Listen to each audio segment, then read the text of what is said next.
by the newly formed Clayton County Energy District. The vision for the Clayton Energy District is by the year 2050 to be, not 2015, but 2050, to be using 100% local and renewable energy. We are focused on keeping our energy dollars local and facilitating the clean energy transition, which will lead to a healthier environment for future generations. I'm Jolene Jansen, and I'm a member of the Clayton County Energy District Board.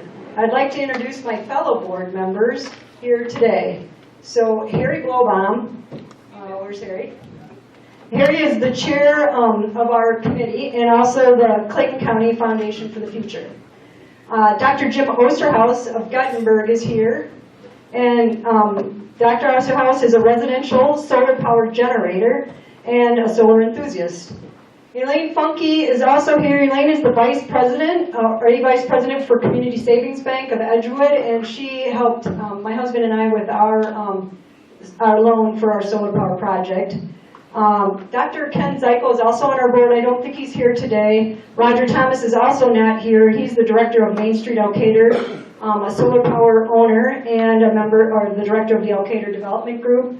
Darla Kelchin is here today, and Darla is of the Clayton County Development Group. She hosts our board meetings and takes the minutes.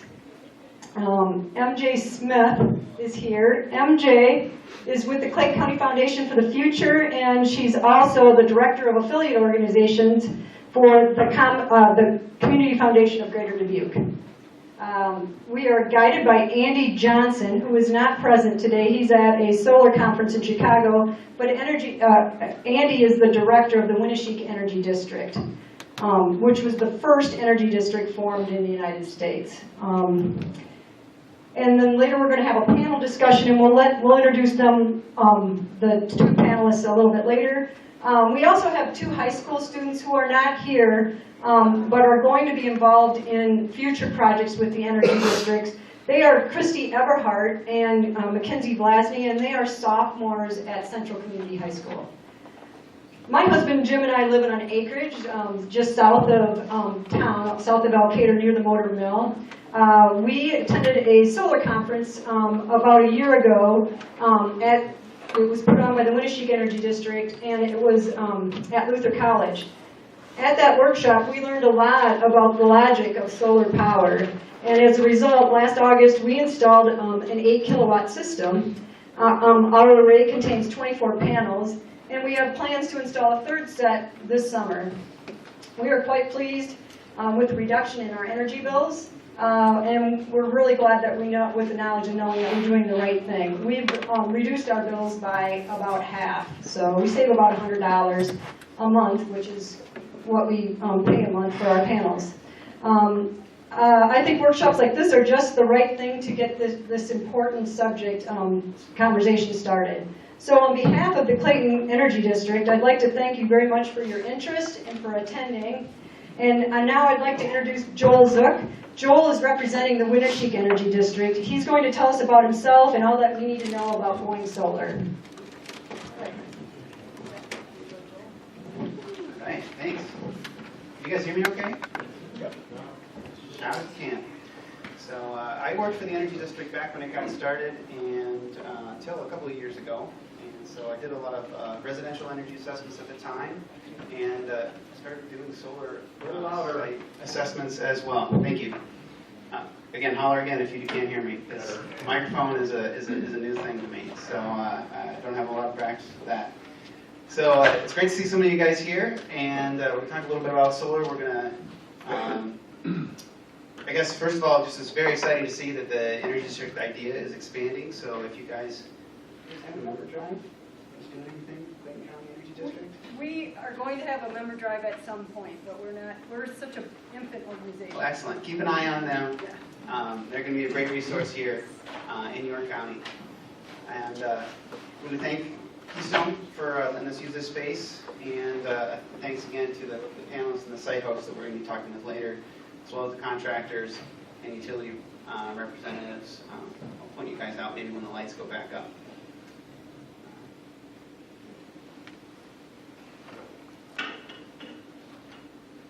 Okay, so today, just what we're going to talk about, we're going to do a brief explanation of the idea of an energy district and talk a little bit about energy efficiency.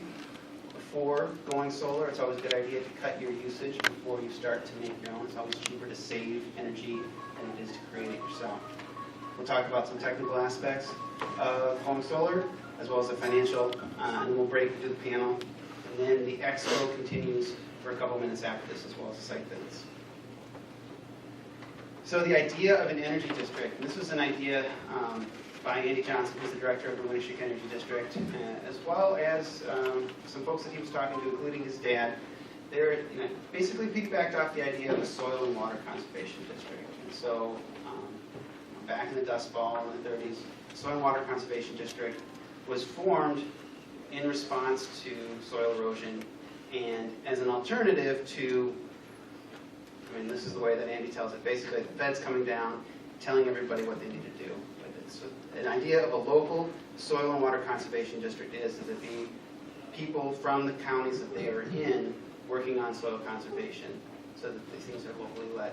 So the idea of an energy district is working on that same format, that county by county, you would have local resources to help you with this transition to more energy efficiency, larger amounts of renewable energy. A huge part of their goals and the reason for their existence is keeping that investment local. So we already spend a great deal amount of our budget on energy, and wouldn't it be great if we could spend some of that in a more local way? So when we do energy efficiency, when we do renewable energy, we're giving some of our money, hopefully, to local contractors. That money stays within the communities that you are living in, as well as those impacts on your bills are going to be savings to your bottom line, and that's money that you can spend in your local community as well. So I am very excited. Like I said, I used to work at the Winnebago Energy District, and back then we were the only energy district. We were the first, but we were the only. And so I'm very excited to see that we're doing workshops in the surrounding 5 counties around Winnebago County, and that in some places local boards are starting up.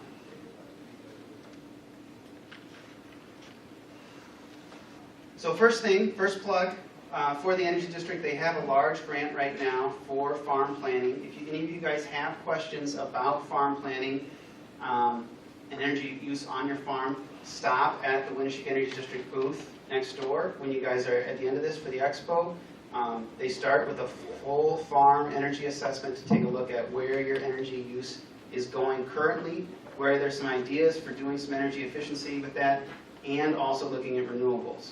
And in addition to the actual practices that they'd be recommending, they're going to talk about finances, how much things cost, give you an estimate on that, available resources in terms of rebates from your utilities, possible tax credits, and USDA or NRCS grants. So farmers, go ahead, sign up for that. It's a great way to get started. I know that they've had a lot of people sign up already, and there are a good number of years left in that grant. It's a 3-year grant overall. So for anyone who's here looking at homes and businesses, stop at the Green Iowa AmeriCorps booth as well. They can do a quick energy assessment there, and they do blower door tests on houses to see how leaky the house is. If you've never seen a blower door test, that's something that's pretty cool as well. And talk to your utilities, especially if anyone here has an Alliant Energy or Black Hills. If you're looking at getting a home energy assessment for your house or for your business, both Black Hills and Alliant Energy offer free business and home energy assessments to their customers. So we're going to get a little bit into the technical aspects of solar. And I know that we've got the lights out and you guys are all looking at me now, but if you guys, we can keep this informal. If you guys have questions, if you want me to explain something a little bit more, feel free to give a shout out, raise your hand, or call in, we can talk about this. So one of the main things about efficiency first is not to oversize your system. We'll get into the aspects of this a little bit later, but currently most utility companies will let you net meter your electric production. So when you're producing more energy, either during the day when you're not at home, or even just overproducing for the whole month of July when you've got more sun, I know that Clayton County will let you net meter up to a certain amount. I know that Alliant Energy will. They'll basically give you that credit on your bill that rolls over to the next month. So you're rolling over your power production to the month that you need it. But the thing about that is that when you're net metering, that's great because you can get basically a retail value for your solar that you're putting back into the grid. But they will only do that as a credit to you. They will not pay you full retail rate for the amount that you export. So it's important to size your system adequately to meet your needs, but not to oversize it. And you also want to size it so that you are leaving room for further energy efficiency at your building. For example, if you were going to upgrade your lights, you'd want to take into account what that energy efficiency gains would do to lower your overall power bill before sizing your solar system. I would say that probably, and solar installers, you can let me know if I'm wrong on this, but I'd say probably 90–95% of the systems now are grid connected. That net metering agreement certainly it's a huge benefit to solar producers, allowing that energy to be exported back to the grid and basically having that grid act as your battery for free. So there are battery options. It's interesting to hear about those technical aspects coming down the line. But for now, I think that most of the grids are grid connected. Yes? Give a better explanation of what net meter means. So all right, we'll go back to net metering. So when you have a solar system on your house, it's possible that you could use all that energy in your house without it even going out to the grid. If you've got a lot of lights on, or you're running your dryer, that's great. That's basically making your own power at that point.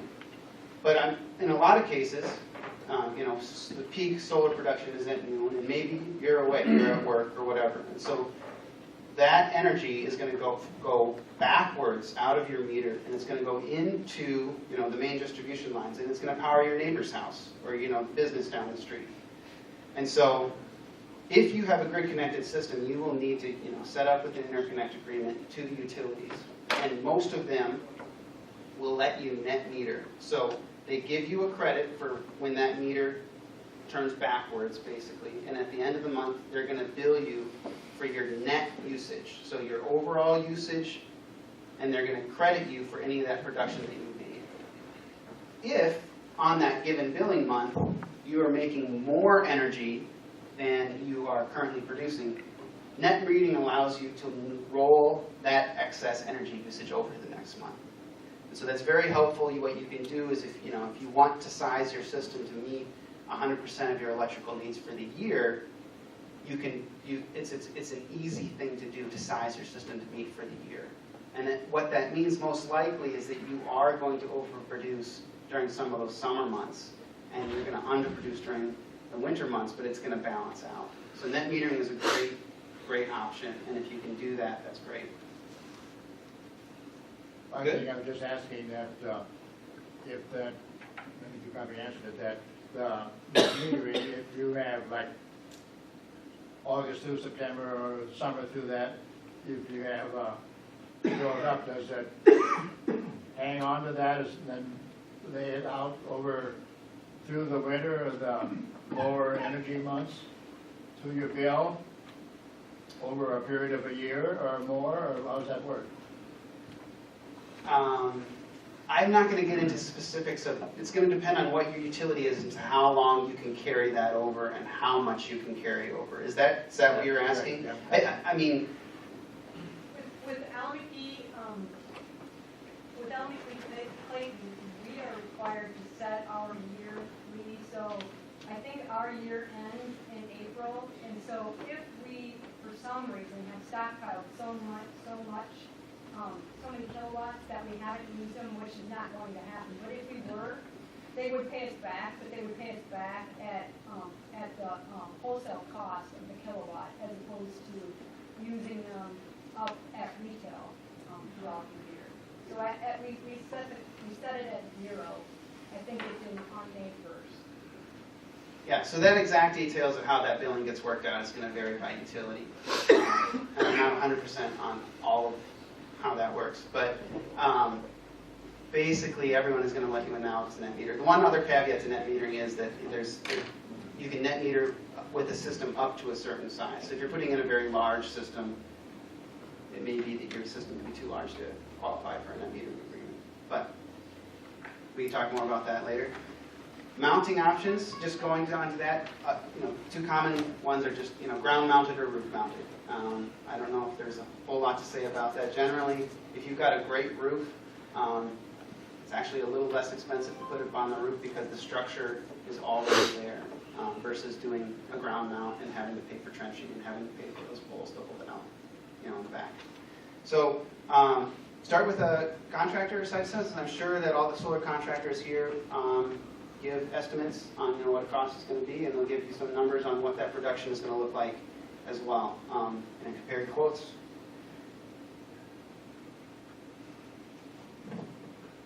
Just in rough numbers, if you want to do a little back of the envelope math to think about what you're going to be spending on a system to offset the majority of your power usage, assuming you don't have any shade on your site, you figure you can get about 1,300 kilowatt hours per kilowatt per year from a panel.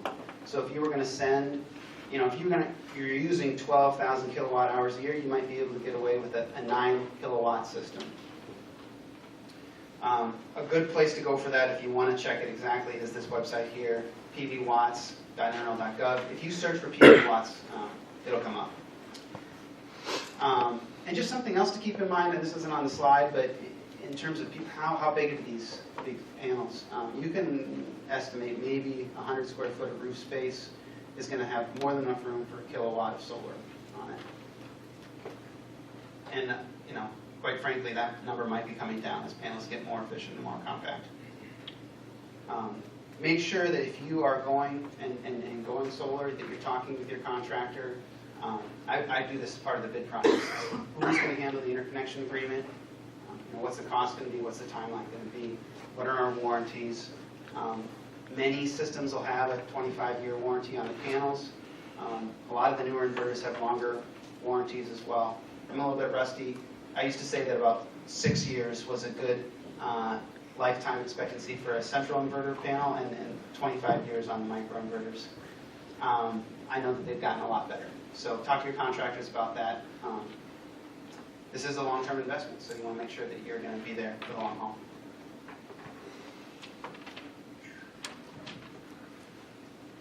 An estimated cost, this is a funny one here, so $9 to $250 a watt, and that's just saying this is maybe the price graph from 2009 to 2016. I'd say that right now 250 is on the lower end of the spectrum. If you're going to be putting in a quite large system, there is value in scale. But 250 to 350 a watt seems like a reasonable cost estimate for me, just very ballpark. And again, go ahead and get bids from your contractors, and they'll be able to help you out with that.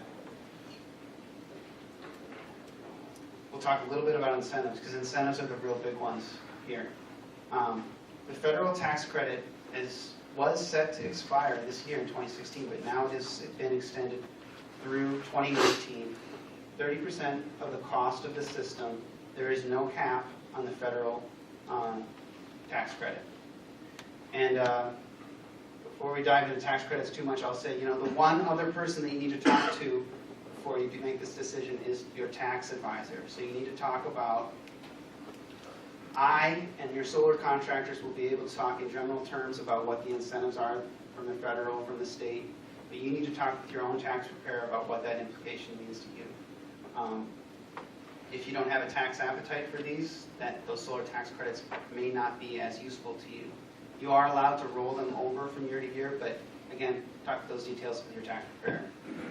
So the federal tax credit is 30%, like I said, and after 2019,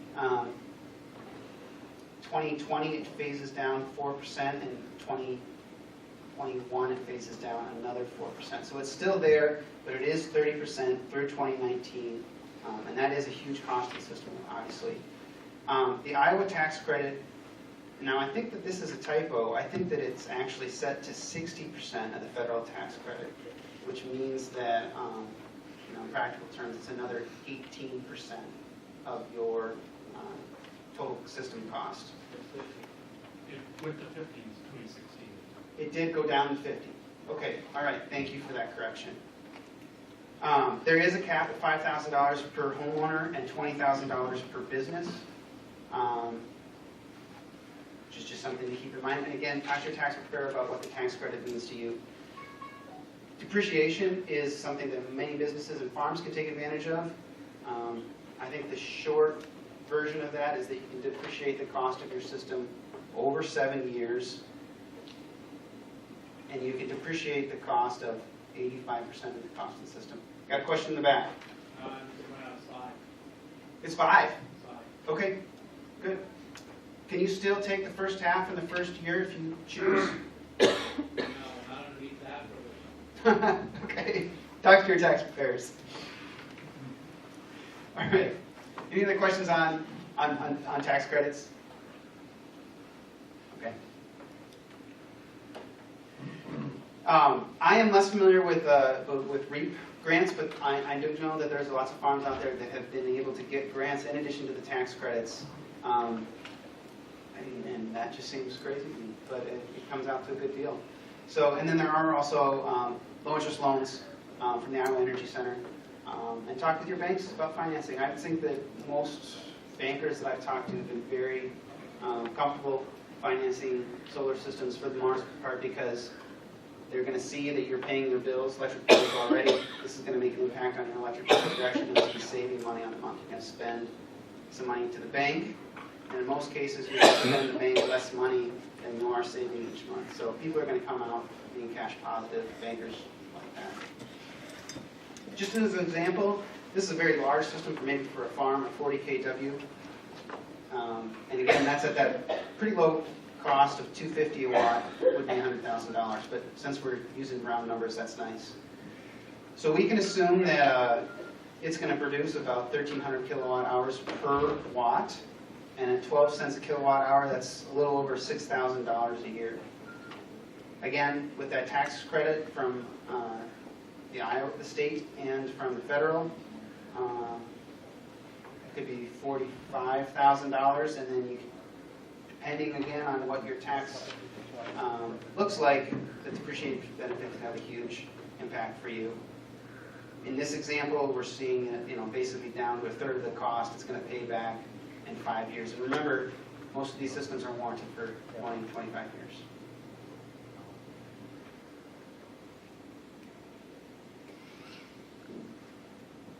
Do we have any non-taxable entities, nonprofits in the audience? Okay, come on. This is something that's kind of new in Iowa. There's been some court cases out that have kind of clarified this issue, but they've recently, the Supreme Court, I believe, has said that a third party is legal. The idea of a third party power purchase agreement is that someone would buy the panels and essentially sell you the power. So you would be paying, you'd be signing a contract with this third party that would own the solar panels, and you would agree to pay them a certain amount per kilowatt hour. And that could be less than you're paying currently now. And there, as a third party, the owners of the solar panel are able to take those tax credits and help you pass on some of that savings to you. Typically, those are phased out at the end of a certain number of years, and then the owner will sell the powers to the panels to the renter, I guess, at a fair market price. So this is an option. If you are a nonprofit looking into solar, this is a good option to look into. This is only available to nonprofits? No, that's not true. I mean, solar power purchase agreements across the country, California, there's a very big market over there where large companies, large solar companies will sell solar panels to homeowners with no money down, with an agreement that they'll buy that power for 5 to 10 years, and making an immediate impact on their bills, and with an option to extend that. But I have not heard of any power purchase agreements in Iowa on a small scale. Typically, what happening down at Kelowna? Yeah? Quite a bit now, Okay, and they're also happening in Butte right now. okay. It's like that? I need to look into that more. I have only heard of both government and nonprofits looking into power purchase agreements in a serious way. But now that that has been opened up and that rule has been clarified, I'm sure that that's a growing It issue. really make a big difference, and I mean, moving forward. Okay. And I'll say this for power purchase agreements, you know, if you have the tax appetite yourself and you're able to take advantage of it, you can get a loan, and you can, I mean, I'm from Decorah, and Decorah Bank and Trust has worked with lots and lots of customers in Decorah who've installed solar on their homes or their businesses. And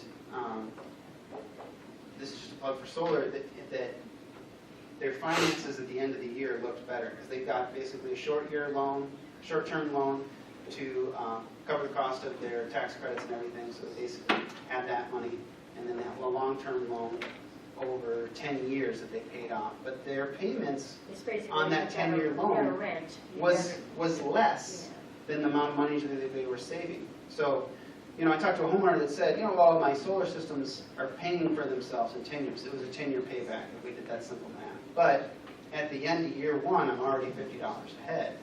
At the end of year two, I'm going to be another $50. So, you know, power purchase agreements are great, but I think until people are really doing them at scale, it's probably not going to make sense for small residential systems. I don't want to rule any options out, but I would talk to your bank, you know, if you don't have money to pay for things up front.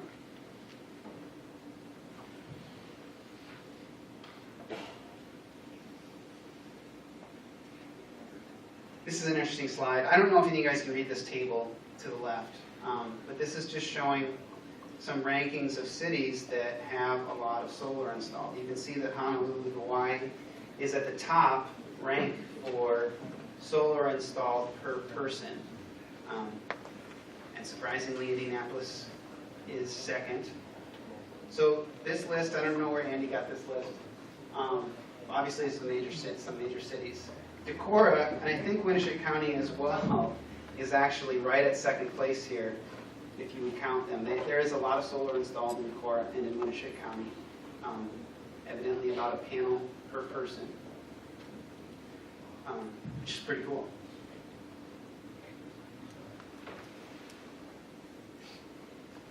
Okay, maybe we can hit the lights and we can introduce our panel speakers. While you guys come up, I just want to give the solar contractors an opportunity to introduce themselves, as well as any representatives that we have here from utilities. I know we've got someone, John is here from Clayton, and Craig, you want to say hi? Craig Bluntfish with Alliant Energy. John? John Malumbi with Alameda Clayton Electric, Postal. Do we have any other utility representatives here? No? All right. Solar contractors. Let's just start over here. You can give a, real quick, say where you're from, and have people invite you to join me out in the expo. I'm Michelle Wang with GWA Solar from Des Moines, Iowa. But we also have a lot of local contacts here. We've been doing solar in these areas since 2009. So it's those really early contractors in the area. I'm Rocky Yanakouros with Blue Sky Solar out of Dubuque, Iowa. I actually don't have a booth in there, but I'm going to pay the vendor fee. I just wasn't sure if I'd be able to make it today, so I didn't bring all that with me. You sound the truth. Yeah, that's true. I'm running all over the state, but times are good for solar right now, and there's a reason because it makes sense as you can see. But if you want, get a hold of me and I can state my information. Another contractor that wants to introduce themselves? Can I take 2 minutes? Mind? Sure. Yeah. I probably don't need the mic. No, they want you. Oh, they do. Hi, can everyone hear me? Yeah. Oh. Can everyone hear me? Yeah. Use the mic. Just don't shout. Okay. My name is Jeff Shipley. I'm speaking on behalf of Iowa Wind and Solar. First, I want to thank the Winnebago Power District for getting everyone here together. Let's give them a round of applause if you don't mind. And really, I want to just congratulate each and every single one of you, because if electricity prices keep going up, this could be the best investment you make in your entire life. And I'm not joking. The reason why this is such a great event, you get all these talented installers together in the same room. That guarantees the customer is going to get the best quality product at the best possible price. That being said, I don't view any of you other installers as competition. You guys obviously have a very talented, accomplished track record, and you do very good work. The real competition is the utility. And each and every single one of you have the potential to produce your own power at a cheaper rate than you're currently paying. That being said, there's two reasons why I love working for Iowa Wind and Solar. Number one is we only use the highest quality products on the market. Everything we use is American made with the best warranties the industry has to offer. Number two, we're hardcore fiscal conservatives. Every figure in our estimate, every production, every payback figure is the most modest, worst case scenario that we can come up with. And I have spoken to folks in other areas of the state who've been disappointed in their solar installation because they feel they've been overpromised and they didn't get what they were sold. So that's why we use the modest worst case scenario. We know it snows in January. We know that snow on the panels is going to affect production. And frankly, I don't care what you're producing in the first year. This is a long-term investment. I'm much more concerned what you're producing 10 years down the road, 20 years down the road, 30 years down the road. Frankly, no one knows how long these things will really last. We say 40 years, that's a conservative estimate. So I love working for Iowa Wind and Solar for that reason. And we're giving away a free TV today. All we need is your name, a phone number, email address, and we'll be giving it away as soon as you pack up here. So stop by if you want a TV. If you don't want a TV, enter it anyway and give it away to someone who does, if you win. Another thing that sets us apart, we're a complete turnkey solution. No matter what the problem is, we have a solution for you. If it's financing, we've got some really great zero money down financing options at a terms that work for you. And again, our design team's working around the clock. We offer a best price guarantee if price is your concern. There's nothing I love more than making our design team stay after midnight to figure out how to cut prices on a project. So stop by, give us a visit, hopefully win a free TV, and we'd love to earn your visit. And again, congratulations. Pat yourself on the back for being in a position to consider this investment, because like I said, everyone in this room has the potential to create your own electricity at a cheaper rate than you're currently paying. Thank you very much for being here, and thank you again to the Winneshiek Power District. Really appreciate everything you guys do.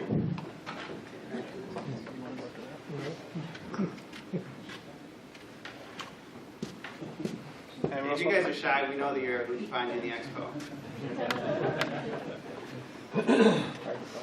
I'd introduce myself. I'm Joel Teslo with Decorah Electric out of Decorah, Iowa. We're an electrical contractor. We've been in business for 15 years. Doing solar installs for about 4 years. So stop by and we'd love to do a site visit for you and an estimate and go from there. Excuse me. Todd Timmerman, Timmerman's Talents. My wife and I built off grid about 13 years ago. Went from being a machinist to installing wind generators, solar outwater, and PV. The last 3-4 years, we've pretty much just done PV because of the cost reductions in it.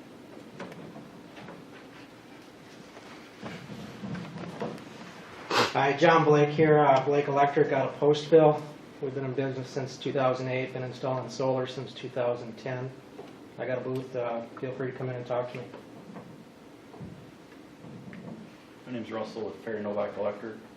We've been in business since 1982 doing electrical, solar for the last 4 years. This year we'll surpass about 2 megawatts of solar.